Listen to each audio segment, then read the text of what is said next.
Let's do question 13 and question 14. Question 13, we have two functions, f of x, which is 3x plus 5, and g of x, which is x plus 4 over 3. Question A reads, find g inverse of x, b gf of x, and c gf of 4. Let's do these questions, shall we? So the first one actually is about finding g inverse of x. So what do? You simply say g inverse of x is such that, and then you introduce y as the subject of the formula. Okay? Yes.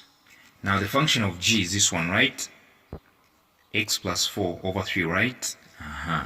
So it's a g inverse of x is such that y is equals to, and then you write the function of g, because what you're looking for the inverse of g. So you have to write the function of g. This is g. This one right here. You introduce y as subject, and then you write the function itself. And then from here, you simply cross multiply. Yes, that's what you do. You like 1 times x plus 4 to be x plus 4. 1 times everything here is equals to 3 times y, which is 3y. And then from here, you have to strive hard to make sure that you make x the subject. In this case, what do? You simply shift positive 4 to the other side. Alright? To the other side. So things will be 3y negative 4. Simple, right? This is how you do it. Now you finish. After making x the subject, you finish like g inverse of x is equals to 3, where there is y you put x, then minus 4. This is the answer. Alright? This is the answer. Right here. Okay, now, so question B they are saying find gf of x. Okay, gf of x. Yeah. So now, if you check very well, this is a complex function. It's a complex function. What do I mean? I mean we have two functions. Okay. Yes. And remember, g of x is equals to x plus 4 over 3. F of x is also 3x plus 5. Okay? So now, what is going to happen here? What is going to happen is that you look at the expression here. You realize that they want you to focus on g first. They want you to focus on g. The first function that you see is g, right? Yeah, g. G. Yes. And then you see f, right? It simply means to say, write the function of g, which is x plus 4, right? Wherever there is x in the function of g, you're going to put f, function f. Yes. In the function of g, wherever there is x, this x will be replaced by 3x plus 5. That's it. Yeah. If you see the first function, okay, inside of it there is x. Where there is x, you should be putting the entire function of x, f. So in this case, I'll just do this. In the function of g, where there is x here, I'll put 3x plus 5. Okay, this x has become function f. Then from x, there is plus, right? Plus, then 4, right? 4. So inside of G, inside of the function of G, right, there is X. Where there is X, you should replace with F, alright, over 3. So here there is no need to suffer, like terms have already been grouped.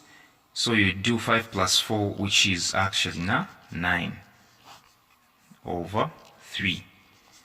Let me factorize, because 3 is common, eh? Okay. 3 into 3, x, you remain with x. Then you say plus. 3 into 9 is 3, right? Yes, you factorize over 3. And then these can cancel, right? Okay? Yes, the 3 at the bottom and the 3 that you factored out can cancel themselves, right? So the answer is definitely x plus 3. This is it. G f of x, the answer is this one.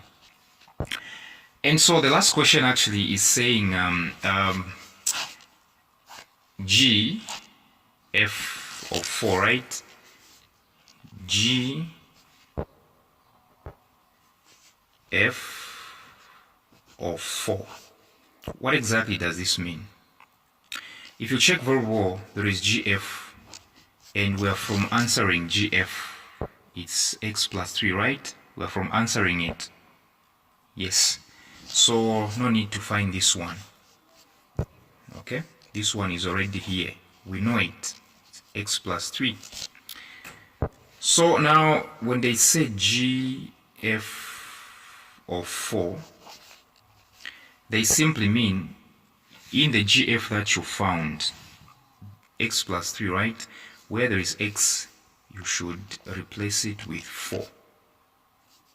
You see what you're getting, right? So the answer is 7. 7. That's all. That's all. This is it. So which means if you got this one wrong, even this one you get it wrong. Yes. And how did I do this? You simply get G, and wherever there is x in the function of G, you should be putting F. That's why where there is x, I put the entire F. Okay. And you saw what happened. The next one is actually rather more simple. Let me say simpler than this one. They are saying a container of a cooking oil has a mass of 15.4 kg. Of course, the first one is about finding the tolerance. The second one is about relative error. Let's talk about this one, shall we? Look at what's happening here.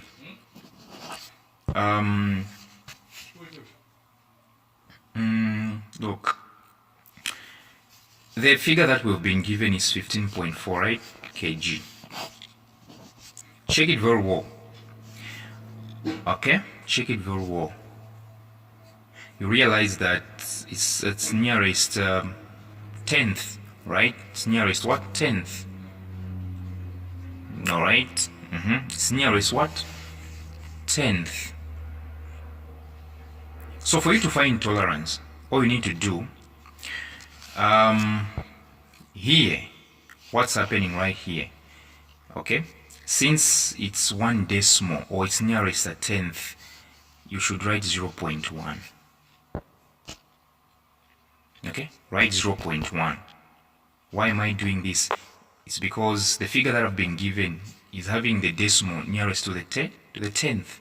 If I thought it was a 15.45, I would have written 0.01 like this. Okay? Because this one was nearest to 100th. So 2 decimal places, it's nearest to 100th. 1 decimal place, 10th. So you write 0.1, alright? And then you divide it. Okay? You divide it by 2. Yes. By 2. You do 2 into 0, 0. 2 into 1, 0. Remainder 0. It has become 10, right? You do this. 2 into 0, 0. Then point. 2 into 1, it's 0. It can't. 0. remainder 1, right? It has become 10, right? So 2 into 10 is 5. So now the question is, where did I get 0.1 from? I'll be repeating. I got 0.1 because the figure that I'm given is nearest is to the nearest tenth. This is to the nearest hundredth. So if I thought I was given, let's say like this, this is to the nearest thousandth. All right. So I've written 0.001. Yes, hundredth. Then I divide by 2. That's the absolute error. Let me say tolerance. That's the tolerance. So tolerance in this case is simply positive or negative 0.05. I'll repeat. Where did 0.1 come from? Check decimal. 1 decimal place means to the nearest tenth. So you write 0.1. So to find tolerance, you simply divide by 2.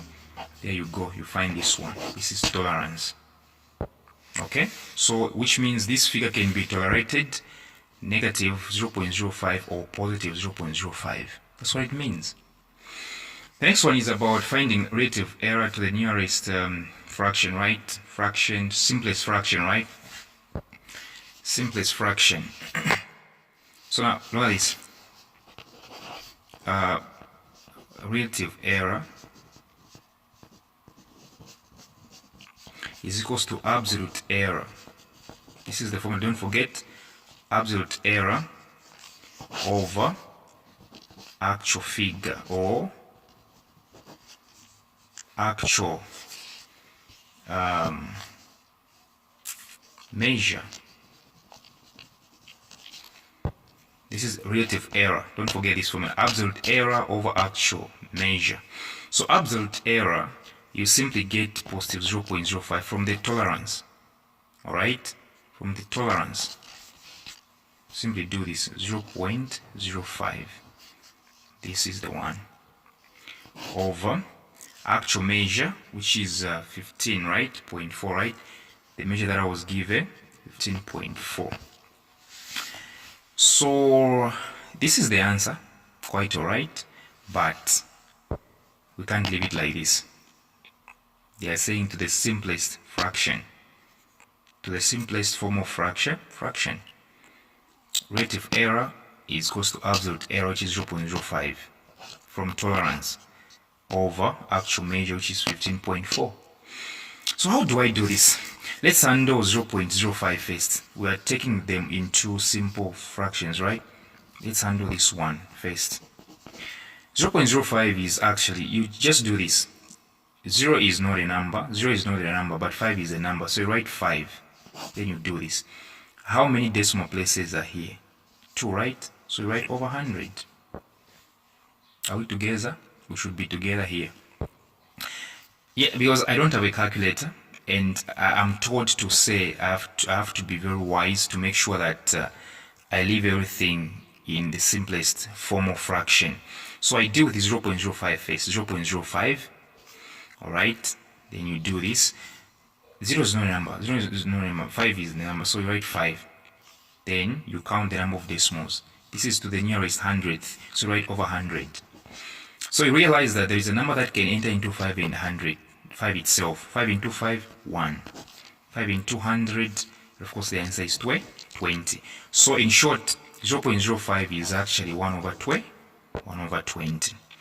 Now let me deal with 15.4. 15.4. You know, when you're dealing with such numbers and there is a decimal point, pay attention. You have to be very careful.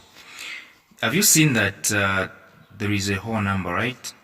And there is a decimal, right? So deal with the whole number first. You write 15 first. Okay? And then you write plus. I'm dealing with this first because this one I'm done. Now let me deal with this.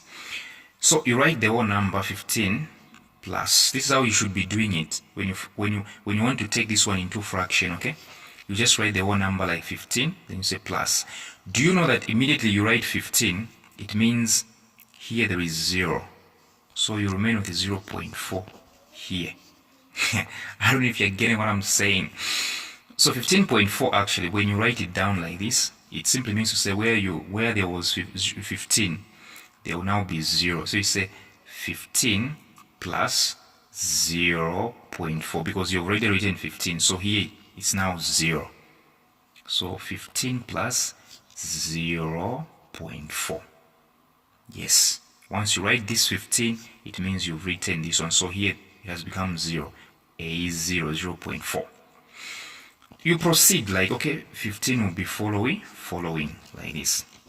15, 15 here. Now, remember what I said, right? Taking this one into fraction like we did here. 0 is not a number, but 4 is a number, right? You write 4. How many decimals? 1. So over 10. We have to be together here. We have to be together here. Okay? So 15, you write 15. Okay? Plus. 0.4, you write 4. Then over how many decimal places? 1. So it's 10. So 15 will be following. 15 plus. There's a number that can enter into 4 and 10, which is 2. 2 into 4, 2. 2 into 10, 5. So we are still proceeding. So get this.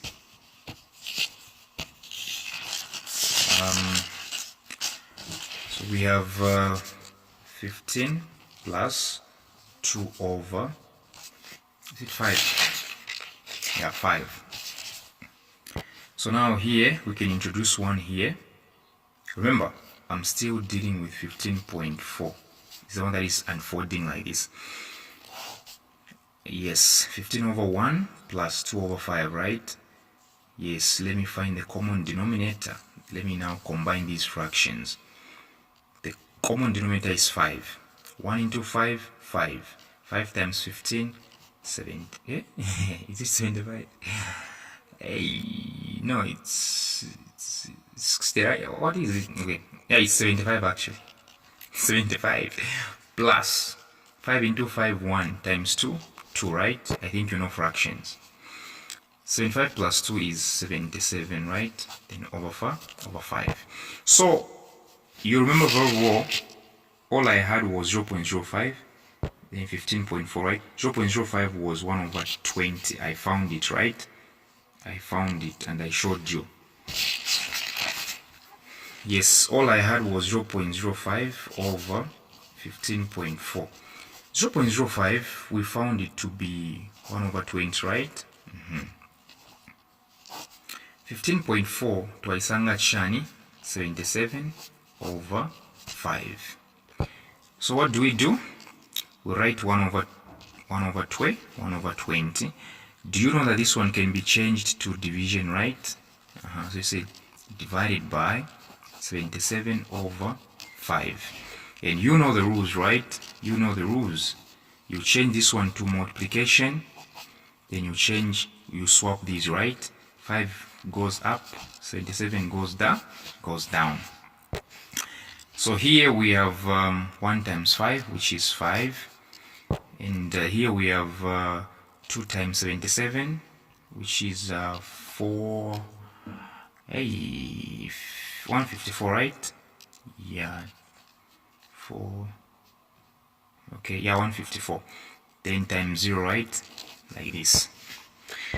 Now let's find the number that can enter into 5 and 1540. 5 itself, right? 5 into 5, 1. 5 into 1, no. 5 into 15, yes, which is 3, right?